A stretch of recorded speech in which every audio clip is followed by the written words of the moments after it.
আপনার ছোটবেলার গল্প করছিলেন, আপনার বোন এসছেন আপনার সঙ্গে, আপনার মায়ের গল্প করছিলেন। সবকিছু মিলিয়ে হুম। এই যে একটা লম্বা পথ পাড়ি দেওয়ার যেই অভিজ্ঞতা, সেই অভিজ্ঞতা নিয়ে এখন যারা অদম্য আছেন, তাদের জন্য কি কিছু বলতে চান? হ্যাঁ, অবশ্যই। আসলে প্রতিবন্ধকতা প্রতিটি পদে, পদেও থাকতে পারে। আবার দেখা যায় কিছু সময় পর, পরও আসতে পারে। কিন্তু যদি মনোবল দৃঢ় থাকে তাহলে হচ্ছে সেটাকে মানে যেভাবেই হোক কাটিয়ে ওঠা যায়। কিন্তু যদি আমার মনে হয় যে না আমি পারবো না, পিছুটান, তাহলে আসলে এটা মানে আমাদের জন্য পিছুটান হয়েই থাকে।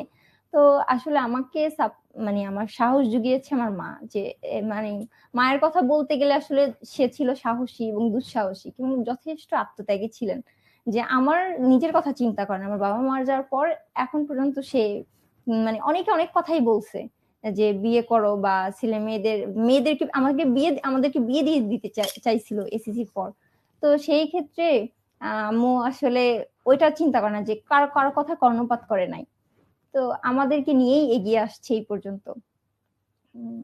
তো যতদূর মানে আমি যারা আমার পরবর্তীতে আসবে তাদের উদ্দেশ্যেই বলা থাকবে যে আহ, কোনো কিছু কথা বা মানে কথা আসলে কানে নেওয়া যাবে না। নিজেদের চেষ্টায় নিজেরাই এগিয়ে আসতে হবে এবং ফ্যামিলিকে অবশ্যই সাথে রাখতে হবে এবং ফ্যামিলির কথা চিন্তা করে নিজের চেষ্টায় যতটা সম্ভব এগিয়ে যাওয়া দরকার আমাদের, মানে যে আমরা যারা আছি বা থাকবো আর কি এর পরবর্তীতে।